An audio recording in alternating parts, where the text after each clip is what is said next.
This is a TA truck stop south of Toledo, Ohio. Let's check my neighbors. On the left is nice little transportation, Reading, Pennsylvania. On the right is International Pro Star from USA Truck. And what I'm doing here is I'm studying the what they call it, wait a second, oh, 3, 4, I got 10 pages of information here. Oh, yeah, it's called Specification Proposal. Just got this from the sales guy at Western Star. So I thought he forgot about me, but I guess it, you know, it takes a lot of time. The funny thing is, there's still no price here. But it was interesting to see, you know, right away you run into some, you know, things. But at least I'm glad that he paid attention, because I sent him a list of things, you know, I'm looking for in a truck, basically based on my truck and things I want to improve, things I don't like, you know, like it really helps when you already have a truck. It's easy to spec your next truck. The sun. Because you know the limitations of your current vehicle, right? So he was paying attention. So what we have here is it's a Western Star 4900 setback axle model with the aerodynamic hood. No air cleaners. Like this guy said that if you want to go above 500 horsepower, you're supposed to have outside, you know, cowl-mounted air cleaners on both sides. But when he started doing the spec, the computer allowed him to use an internal air cleaner, basically just air intake, one big one under the hood. So there's no air cleaners, but he cannot get rid of the exhaust pipes on the sides. So I wanted them behind the cab. He says no, it's not possible. It's like this model is kind of like, you know, for show. It has to sit on the sides of the cab, and it's cab mounted.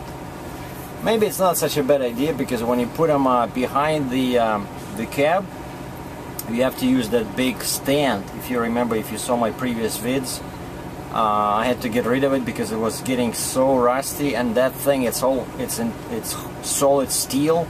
It's extremely heavy. You know, when here they use the cab, I guess, like reinforced parts of the cab to hold that exhaust pipe, so there's no need for that reinforced steel. So it's not bad. And then I looked at the trucks at I'm not a fan of the side exhaust because I don't see the point, but you know, I looked at the trucks at the dealer, and actually they do have that big niche in there. You know, it's kind of designed specifically for those stacks, so the airflow should not be too badly disrupted, you know, because they're kind of pushed in. The exhaust pipes, they're pushed in away from the airstream. Alright, so the biggest surprise in the spec for me was engine. Detroit DD16 15.6 liter, 500 horsepower, 1850 torque. I asked for 2050 torque, and he says, well, he asked for 46,000 pound tandem Detroit axles, you know, drive axles, and they only support 1850 torque. He says if you want 2050 torque, you need to get Meritor, or what's the other one, Rockwell axles, and those are way more expensive. So Detroit axles are cheaper and they're lighter, and that's one thing I don't understand, because I checked online. There's a website called demanddetroit.com, and you go there and they have all the specs booklets there, you know, for axles, whatever Detroit makes, engines, axles, they even make their own transmission now. I think it's an automatic. And in the axle section, there's a specs for their axles, and I double checked and checked again, and it's 46,000 tandem, like the heaviest one, it clearly shows 2050 torque rating. But because of that, like I called the guy and he's gonna look into this, but he said he did receive an email from the factory saying that no, it's only supports 1850 torque. So but I asked him, I said, here's the website. I sent him a link. I said, what is this? Like, why are they deceiving the public or something, Please double check. So he's gonna double check that. If not, if they say that it's 1850, I'll just have to use 1850 on the engine. You see, it's all kind of tied in together, right? But I said, if I'm getting 1850 torque, then I need 600 horsepower. So basically I want to get the highest rating so that later on I don't have to bother, re-rating the engine, because it already has lower torque than what I wanted. And some people were asking me why I'm so crazy, why I need so much torque. I don't need horsepower, I need torque, but remember that formula I told you guys about in the previous video. Like, horsepower is just the other opposite, it's just the other way of saying what the power of the engine is, and torque and horsepower at a given RPM equals torque, which in this case is 1850 times let's say what is it, 1800, right? 1800 RPM, that's the maximum RPM, divided by 5252, I believe, and that's 634. So an engine with 1850 torque, based on physics, on laws of physics, should develop 634 horsepower at 1800 RPM. So if you're not getting at least 600, that means that they cut your power. You're not getting the actual horsepower, So I want to control, I'm a good driver, like in the Rainman, right? I'm a good driver, so I know how to drive. I use progressive shifting, so let me decide, how to save fuel. I really dislike people cutting my power, and putting all kinds of governors and limiters on my engine. I want full power. I'm paying, premium dollar for this machine, for this wonder of the modern technology. I want power. Okay, so if it's 1850, we're going 600 horsepower. Now another change here is that and based on that, on 600 horsepower, he's gonna tell me if maybe outside cleaners are required, those cowl mounted, because they do provide more airflow. So the factory will get back to him and tell him, right? So that's one correction. Another correction is here, the truck is gonna have flat roof, right? This guy puts in 13-foot exhaust system height. Now imagine a flat roof truck and the exhaust is just 6 inches lower than the drive and trailer. Like, what the heck? So I climbed, I looked at this truck next to me, right, the red Peterbilt, and I climbed on top of my truck with a measuring tape, and I came up with this number, 11.6. So the top of the exhaust, dual exhaust on both sides, and I love dual exhaust, it's really like performance thing, should be 11 feet 6 inches. Now he put in oval perforated dual stainless steel tailpipe shields, and what that is something I really don't like. Like, here, let me show you. Like, you see what this guy has?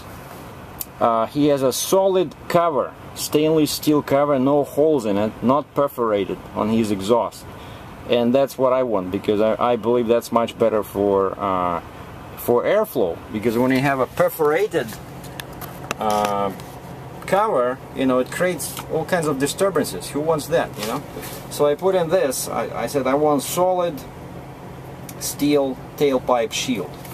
Now transmission, originally asking for a 13-speed transmission. Now I've been talking to, I talked to this guy, right, and he says, we're trying to build something that's gonna hold heavy loads when that's required, So, and plus the resale value, I think, will be better with an 18-speed. So basically I put in, I know it's a couple of thousand difference, maybe even 3,000 between 13-speed and 18-speed. So 18-speed is much more, you know, expensive transmission, but it's also reliable and adds resale value. So no 13 speed, 18 speed. Now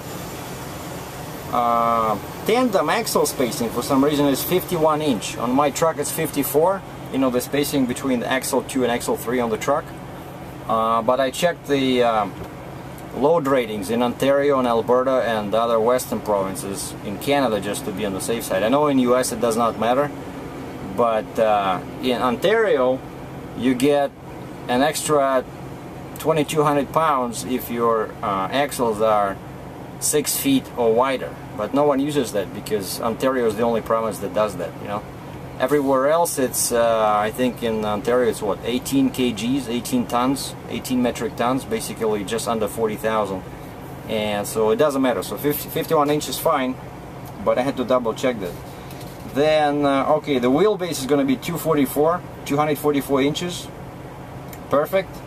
I don't see that the steel, this frame, it's what, 5/16 by 3.5 by 10 and 5/8. I don't know if that's I see here some extra heavy-duty steel C-channel bolted construction, back of transmission, some cross members. I have no idea what that is, but as long as it supports 16,000 pound front axle and 46 or 44 rears, I'm all for it. Now yeah, the front axle, at least this guy didn't argue with me too much, you know, but it's not that bad. I mean, I thought it would be huge, but 16,000 pound axle, when he puts in the tires in here, it's only 315 millimeters.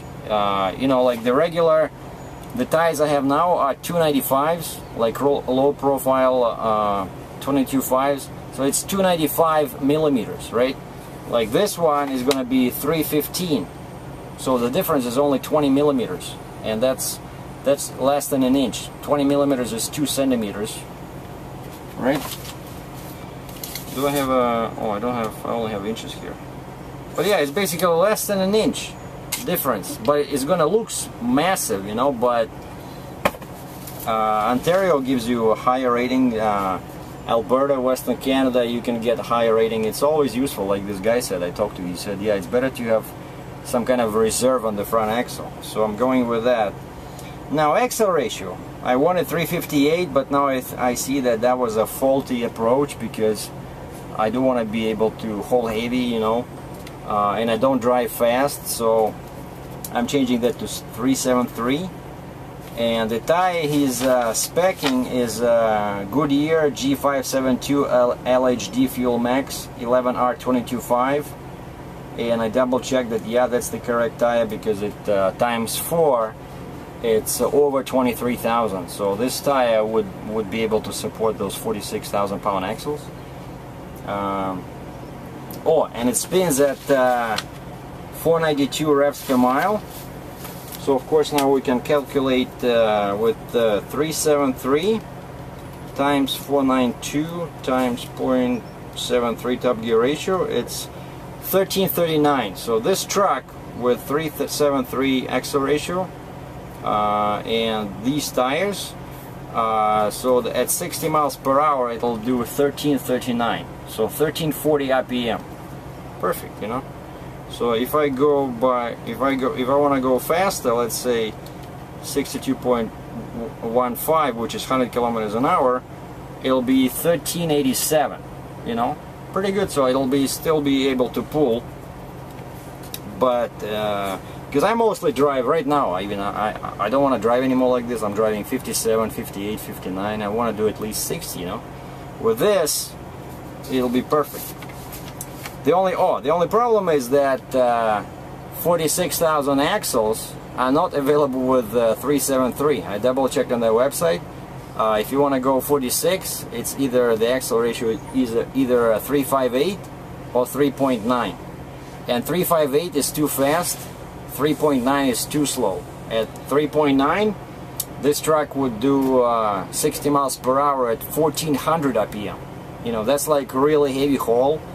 I don't like that. That's a bit too much because I'm not gonna do heavy haul all the time, right? So it's maybe, I don't know, 20%, 30% of all the runs. You know, I'm basically building a highway truck which will be capable of doing occasional heavy haul, you know.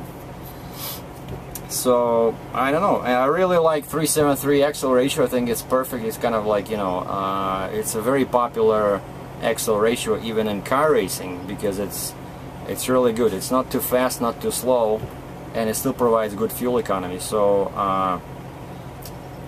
if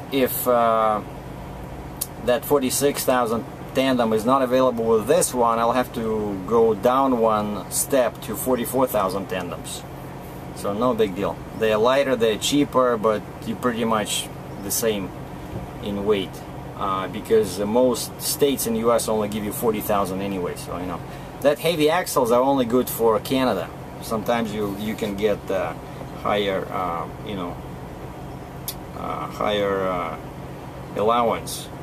Okay, so aerodynamic bumper, fender mounted front mud flaps. That's something I don't like. You know, some Western Star trucks, they have a mud flaps right in the front. Not in the rear, closer to the tanks here, but in the front.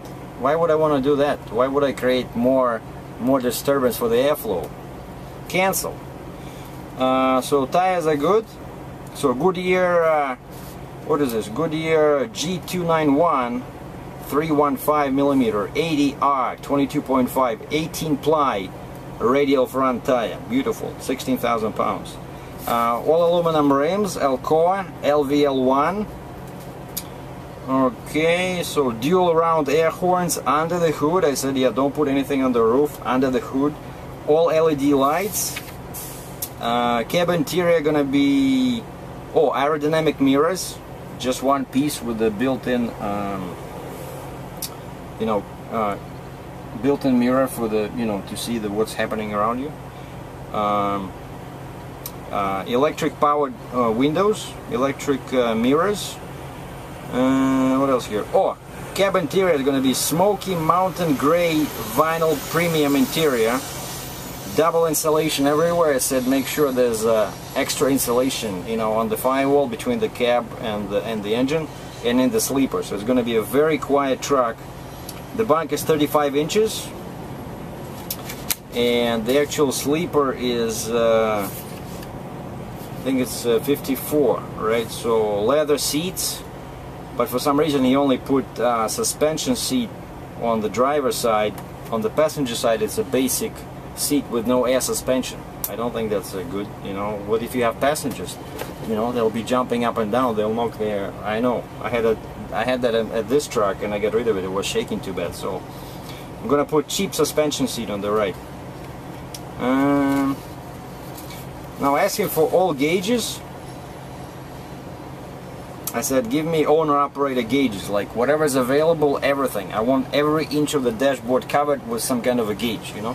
Doesn't matter what it does, I want it there. I mean, if it exists, I want it there. So he put in fuel filter restriction. Beautiful. That tells you when to replace your fuel filter. I don't have it now. He put in turbo air pressure gauge. Beautiful.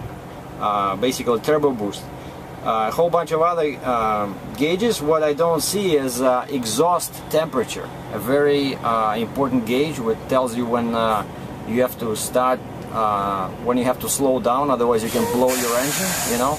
I think it's called pyrometer, because if you, let's say you're pulling something real heavy, you know, up a hill, and you look at that and that thing goes in the red, you know, it's a bad sign. You have to slow down, you know, downshift, otherwise you can be for some bad surprises, you know.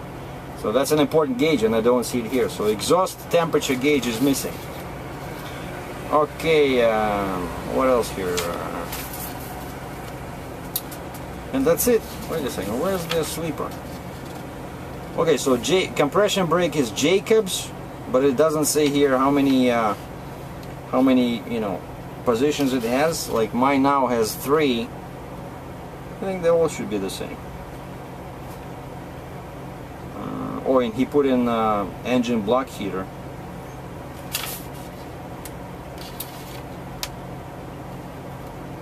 Where is it? Where's the sleeper? Fuel filter. I think it's 54. Cab exterior. Yeah, 54 inch. No, wait a second. 358. I cannot find it now, but I think it's 54. Yeah, basically that's what I said. I said for one person it's okay, you know. 40 was too small, and I measured from the top, from the end of the bunk. You know, the actual bunk is 35 inches, and then you have basically almost 2 feet of space in the front. So that's just perfect. But let me just double check here. What is it? 23-gallon diesel exhaust fluid tank. Yeah, this engine will have to use. You'll have to buy DEF. Okay, this is. I think it's instrument controls, cab interior.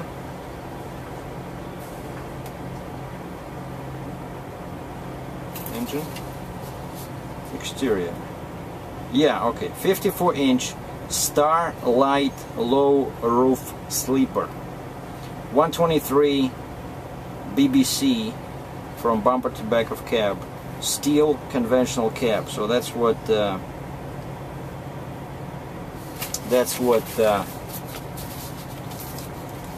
Western Star does differently as opposed to Freightliner.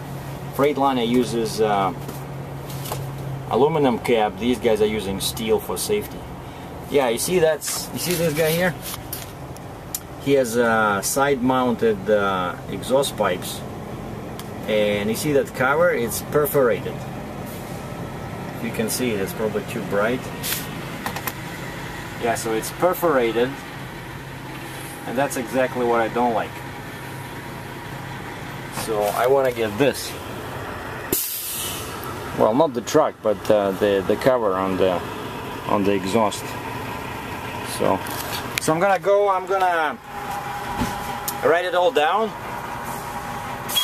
and send it to the guy, and he says that then he's gonna, you know, put all these corrections in the spec and send it to the plant, and then he'll know the price, you know, and he'll double check about the axles and the torque ratings and everything, and we'll go from there. So, and he didn't send me the classic Western Star spec. I think he just thought I was crazy because I asked him for two. I just wanted to compare 4900 set forward axle and 4900 set back axle. But you know, I just drove through Ohio with this load, and my straps were driving me crazy. No matter how tight I made them, they were still moving, you know. I even used this. I put some bungee cords, and you see, look what happened. They just fell down. Yeah, they were over here, right? And they just slid because this thing keeps moving like this because there was a wind, very strong wind. You can even feel it now, right? Like it's probably hard to hear me now. Hold on, I'm gonna back because I know my mic doesn't like the wind.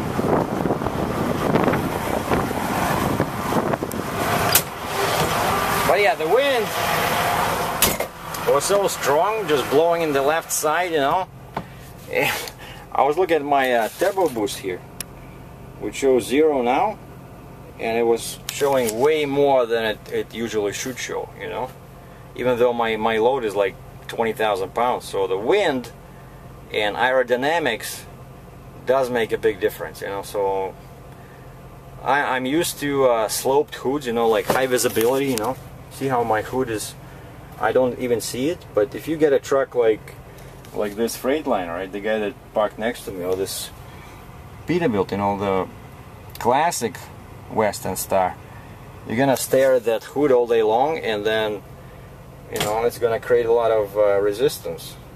So we'll see what happens with this spec, and the price is probably gonna be